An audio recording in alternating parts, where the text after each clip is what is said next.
Hi everyone. How's everybody doing out there in Facebook world? I hope you're all doing really well. Welcome.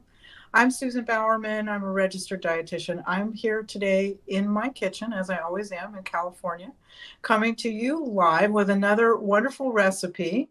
And I'm just so happy that you took some time out of your day to join me and to watch and see what we're doing. Um, I I'm always excited about the recipes that I share with you, but I am particularly excited about this one today for a couple reasons. Number one, we're making almond protein biscotti, and I know that whenever I bake something, you all get very excited. So I decided to do this baking recipe for you. So that's the first ring. The second thing is that these almond protein biscotti make a really good snack, and I'm always looking for recipes that will sort of satisfy that need for snacking. And this is one that I think, because it's got the good balance of proteins and carbohydrates, because it's kind of crunchy, but it's a little bit sweet. It just makes a perfect snack. So I'm very excited about that. Also, because it's very versatile, which you're going to see. It's got two of our products in it. I used Rebuild Strength and I used Formula One, but because we have different flavors, you can do a lot with this recipe. And the fourth reason that I know that this is really good is because my husband, who is my recipe tester, when I made these a few weeks ago and I was working on the recipe, he ate, well, I won't tell you how many, but he ate a lot of them and told me he thought it was the best recipe I'd come up with in a very long time. So it's always good to have a third party endorsement. So he really liked them. All right. So importance of healthy snacking. We've talked about it before, but again, that balance of proteins and carbs is really good. You want something that tastes good. And so, as I said, I think we kind of checked all the boxes when we came up with this recipe. So very excited. Before we go to the video, though, before we watch it, always a reminder that this is your 30 minutes with me, which means that we take some time, of course, to watch the recipe and talk about it. But also, if you have any questions, that's what the comment section is for. So if you have any questions for me, either about the recipe or about nutrition or anything about food that I can answer for you, put it in the comments section. And of course, as always, please let me know where you are, where you're watching from, because I always like to know where you are. We have people from all over the place watching this show, which just delights me to no end. So with that said, without any further ado, as we say, let's go on to the video. Let's watch how we make these almond protein biscotti. Get out your pencils and paper because you're going to want to take notes. And don't go away, because I'm going to come back after the video and give you all the nutrition content on the recipe. All right, let's watch the video. Okay, friends, let's get baking. One of the reasons I really like this recipe is, for those of you who don't bake very much, this one is pretty hard to mess up, because we're going to make our biscotti dough and we're going to bake it, and we make it in a big loaf, and then we slice it up into our individual cookies, and then we dry them out. So if you're ever worried about when you're baking and things are going to be too dry, this is the perfect recipe for you. All right, so to get started, the first thing you're going to do is preheat your oven to 325 degrees. And then I've also got, as I often do when I bake, I've got a baking sheet ready, and it's lined with parchment paper. All right, now the other reason I like this is because it's super easy. There's just not a whole lot of ingredients to this one, and this was a fun one for me to develop. And the other thing is, last thing, is it's very versatile. So as we go through, and I'm talking about the ingredients that I use, there's a lot of ways that you can substitute. And biscotti is one of those recipes that is highly adaptable, and you can make all different flavors, which makes it really fun. All right, so I'm using two of our products today. I'm going to use some Rebuild Strength, and I'm going to use some Formula One. Now, here in the US, we have a vanilla ice cream flavor Rebuild Strength, and that's what I'm using. I'm using 2 scoops. Now, for many of you who are other regions, you may not have the vanilla. The chocolate would be delicious in this, so don't panic if you don't have vanilla, because chocolate will definitely work. And then I'm using 4 scoops of Formula One, but I'm just using regular old French vanilla, because I really wanted I wanted the almond flavor to really come through, but we have so many wonderful flavors of Formula One. So that's another area where you can really play around with flavors. When I was doing this recipe, I did them with dulce de leche, which was delicious. If you used chocolate rebuild, you could use a chocolate. Anyway, there's so many ways you could go with this, but those are the basics. 2 scoops of the rebuild, 4 scoops of Formula 1. And then I am using just regular flour, and I know some of you like to use flour alternatives, and you can definitely do that. I'm using what we call white whole wheat. So this is a whole grain flour. It's ground very finely, so it's sometimes called whole wheat pastry flour, but it's really good for baking. But I wanted to get the whole grain in there. 3/4 of a cup of that. And then I'm putting in 1/4 of a cup of almonds, of chopped almonds. This is another area where you can change this up a lot. You can use different nuts if you want to. The other thing that's nice in biscotti, if you want to, instead of the nuts, is you could chop up some dried fruit. For this one, I think like raisins, of course, are always good. I think dried apricots with the almond would be really good. So lots of fun stuff you could do there. You will need 1½ teaspoons of baking powder because we do want our biscotti to rise a little bit. And then I am putting in 1/4 teaspoon of salt. All right, so that's just the dry, super easy. And we're just gonna stir these together just so that it gets mixed. We're gonna obviously mix them a little bit more before we get our dough. All right, so that's stirred together. We put that aside for a minute. And then now we're gonna do the liquid portion.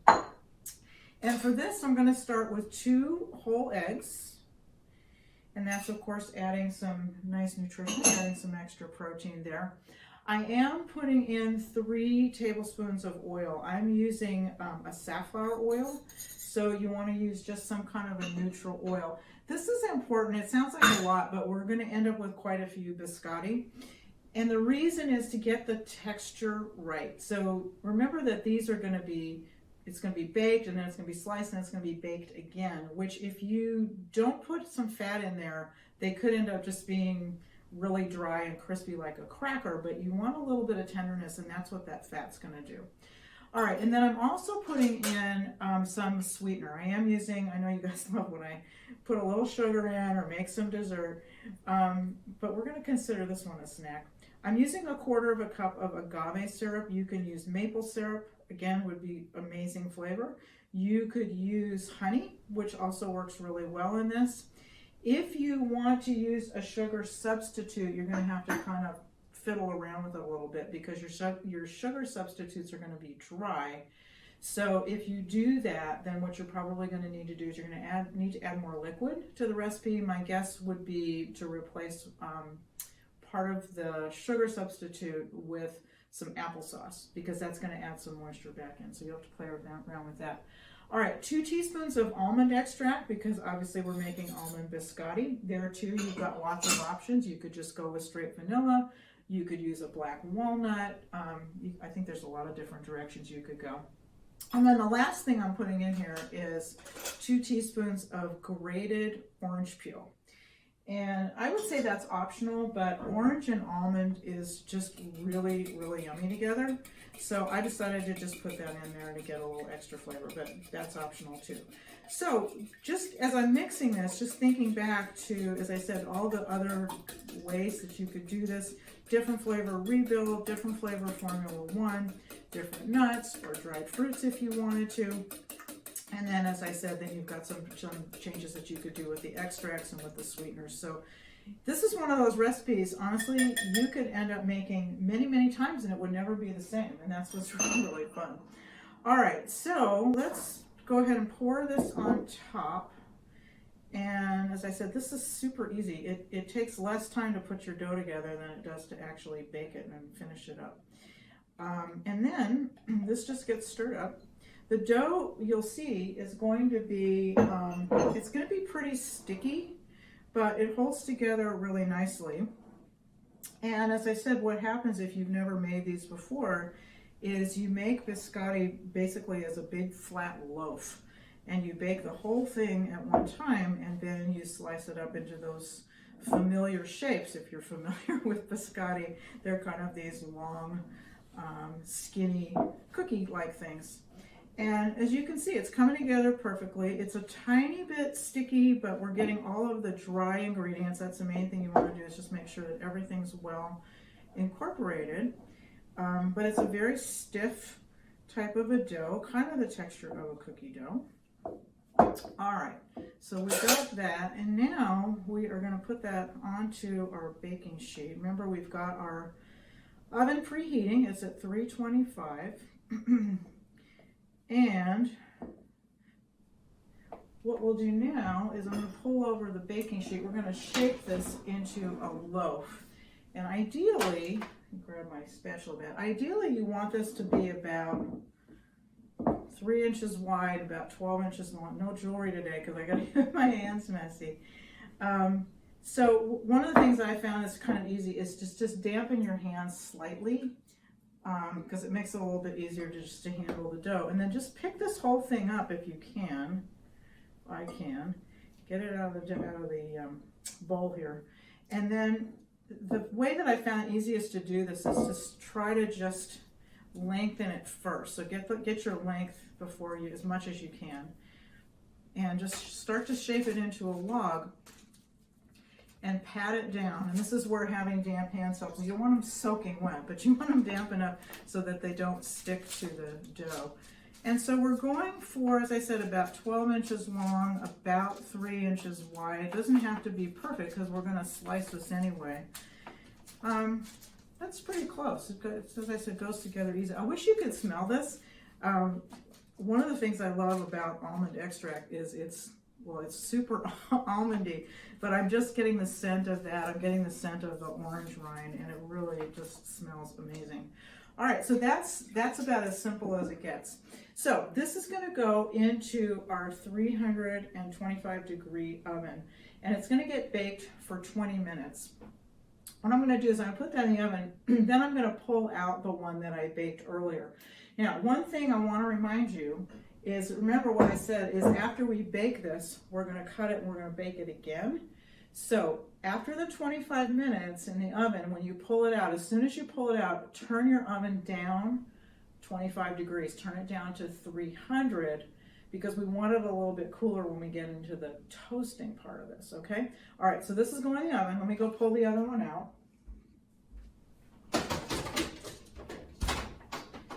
And now you can see what our loaf looked like. So it got a lot bigger, right? Because that's from our baking powder. So it got wider, got a little bit longer. And now comes the fun part. So now what we get to do is we get to slice it. And you just want to very carefully lift this off of your baking sheet so you don't break it. Set that aside. And now what we're going to do, traditionally how these are done is they're cut on the diagonal. So, and we're going to try to get about 20 pieces out of this. So I'm going to cut these about 1/2 inch.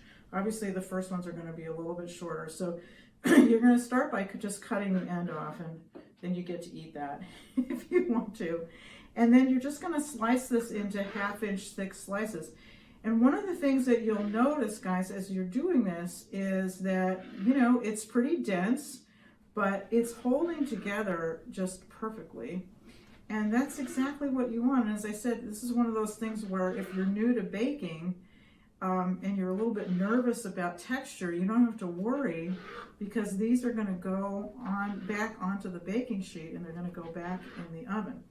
All right, so you get the idea. You're going to slice these all the way across, and then when you're done, you're going to put them back onto the baking sheet. These are going to go now into your 300 degree oven because we turned it down, and they're going to go in there for about another 20 minutes, 15 to 20 minutes. You're going to want to keep an eye on it. And what that's going to do is that's going to help these to crisp up. It's going to help them to get brown. And during that 20-minute period, what I want you to do is just about halfway through is test them and flip them over so that they get brown on both sides. So you're going to lay them out like this. You can already see how great they look, right? The shape is perfect. You can see those beautiful sliced almonds in there, which is nice. They smell pretty amazing too already. And see how, I mean, this was so easy and this was so much fun. And as I said, because we're going for this nice crunchy texture, you don't really have to worry. You're not going to really over bake these. You don't really run the risk of that, but you do want to watch them because you don't want them to burn. Oh my goodness, there we go. That's what happens on live baking shows. All right, so this is going back in my oven 20 minutes, and then I'm going to pull out some ones that I just finished this morning and show you what the final process looks like. All right, and here they go. Oh, what a disaster I made over here on the floor.